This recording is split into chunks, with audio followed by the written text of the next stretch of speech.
Pada suatu hari di kerajaan yang megah ada seorang ratu bernama Siti.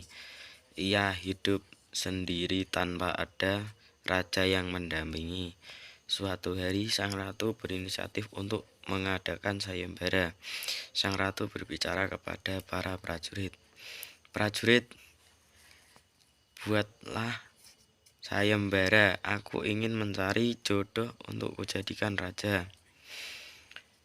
Prajurit, siap Tuan Putri, akan saya laksanakan.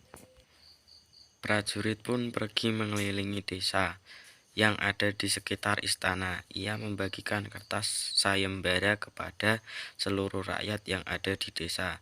Pada keesokan harinya, ada seorang laki-laki mendatangi istana untuk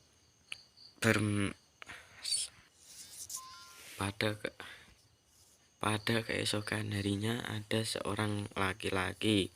Ia berminat untuk menjadi suami sang ratu. Tetapi sebelum menjadi suami sang ratu, ada syaratnya.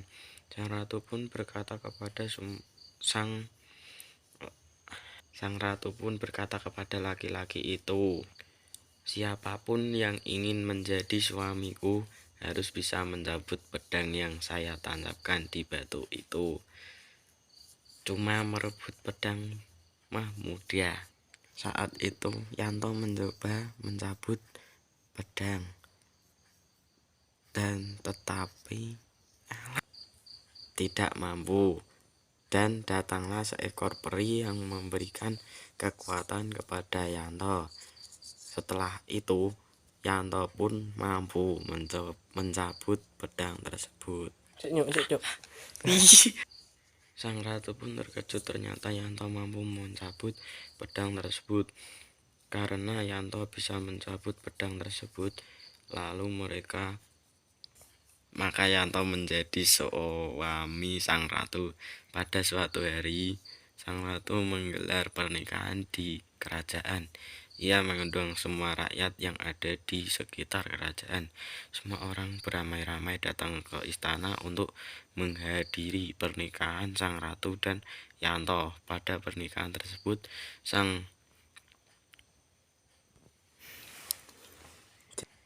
maka Yanto menjadi suami sang ratu. Pada suatu hari, sang ratu menggelar pernikahan di kerajaan. Ia mengundang semua rakyat yang ada di sekitar kerajaan. Semua orang beramai-ramai datang ke istana untuk menghadiri pernikahan sang ratu dan Yanto.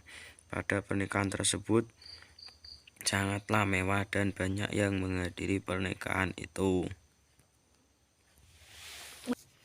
Sang ratu pun berkata kepada Yanto, aku sangat senang sekali karena banyak yang menghadiri pernikahan kita.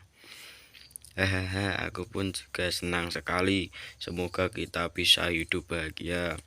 Pada keesokan harinya, setelah acara pernikahan tersebut selesai, sang raja pun tertidur. Pada keesokan harinya, sang ratu membangunkan sang raja yang masih tertidur. Wahai suamiku, bangunlah. Kemudian sang raja pun terbangun. Ya, ada apa istriku? Ini sudah pagi suamiku. Sarapan pagi sudah dihidangkan di meja makan. Iya istriku.